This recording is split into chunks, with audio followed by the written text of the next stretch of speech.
مسجد اقصی اسلام کی 3 مقدس ترین مقامات میں ایک ہے جس کی طرف سفر کرنا بھی باعث اجر و ثواب ہے۔ مسجد اقصی اپنے آپ میں ایک مکمل تعمیری تاریخ رکھتا ہے جس کا تعلق قوموں کے عروج و زوال اور پیغمبروں کے مابعوث ہونے سے ہے۔ مسجد اقصی ہم مسلمانوں کے لیے قبلہ اول کی حیثیت رکھتا ہے جس کی طرف رخ کر کے نبی اکرم محمد صلی اللہ علیہ وسلم اور آپ کے اصحاب نے تقریباً 1.5 سالوں تک نماز ادا کی اور یوں لوگوں کو یہ پیغام دیا کہ اسلام کوئی نیا دین نہیں بلکہ یہ دین ابراہیم ہی کی ایک شکل ہے جو حضرت موسیٰ و عیسیٰ علیہ السلام کے تعلیمات کو پھر سے زندہ کرنے اور اصل توریت و انجیل کے پیغام پر عمل پیرا ہے۔ واقع معراج اس بات کی دلیل تھی کہ القدس سے اسلام کا کتنا گہرا تعلق ہے۔ نیز نبی صلی اللہ علیہ وسلم کا تمام انبیاء اکرام کی امامت کروانا ایک غیر معمولی واقعہ تھا۔ غرض یہ کہ یروشلم اسلام و عیسائیت اور یہودیت تینوں مذاہب کے نزدیک مقدس ترین مقام ہے۔ یہ علاقہ پیغمبروں کا مسکن رہا ہے جہاں بے شمار نبی مبعوث کیے گئے۔ قرآن مجید میں اللہ تبارک و تعالیٰ نے سرزمین قدس کے متعلق سورہ اعراف میں فرمایا، اور ہم نے اس قوم کو کہ جس کو کمزور بنایا گیا تھا اس سرزمین کے مشرق و مغرب کا وارث بنایا کہ جس سرزمین میں ہم نے برکت رکھی ہے۔ اسی طرح سورہ اسراء میں فرمایا، پاک ہے وہ ذات جو لے گئی اپنے بندے کو ایک رات میں مسجد حرام سے مسجد اقصی تک کہ جس کے ارد گرد ہم نے برکت رکھ دی ہے۔ ان آیات میں جس بابرکت سرزمین کا ذکر ہے وہ بیت المقدس اور اس کے گرد و نواح کے علاقے ہیں۔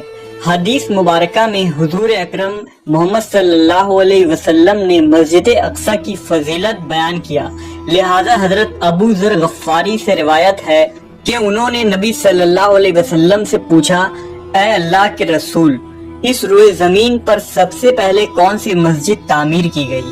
آپ نے فرمایا مسجد حرام۔ انہوں نے پھر پوچھا، اس کے بعد کون سی مسجد تعمیر کی گئی؟ آپ نے فرمایا مسجد اقصی۔ حضرت ابو ذر نے کہا، ان دونوں کے تعمیر کے دوران کل کتنا وقفہ ہے؟ آپ صلی اللہ علیہ وسلم نے جواب دیا، 40 سال۔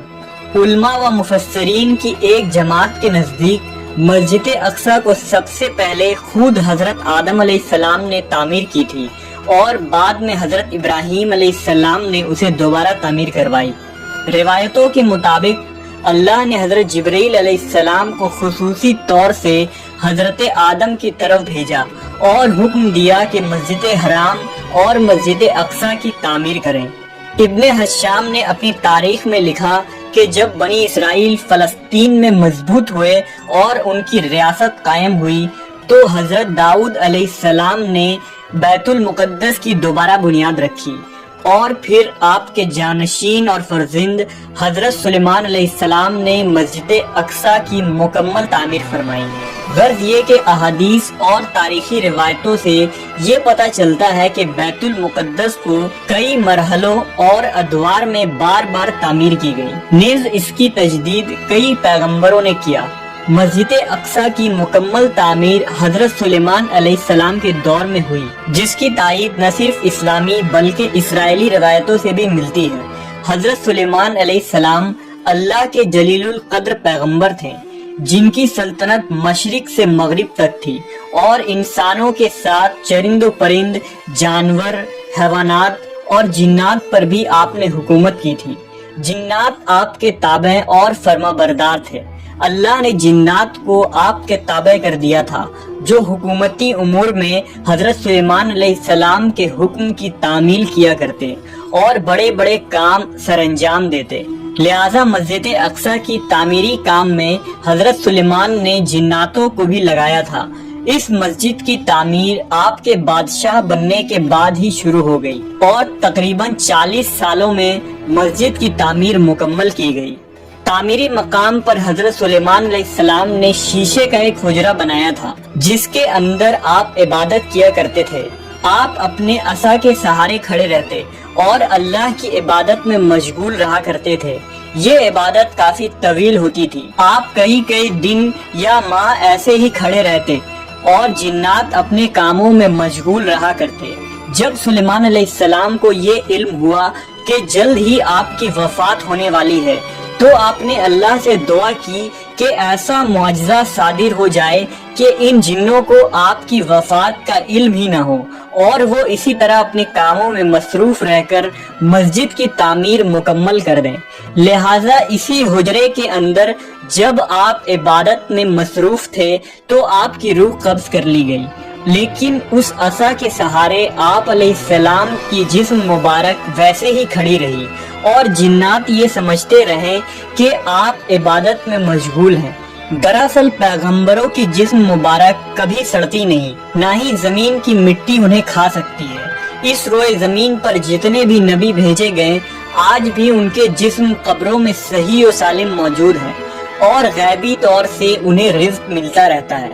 لہذا حضرت سلیمان علیہ السلام وفات کے کئی سالوں بعد تک اسی مقام پر عصا کے سہارے کھڑے رہے۔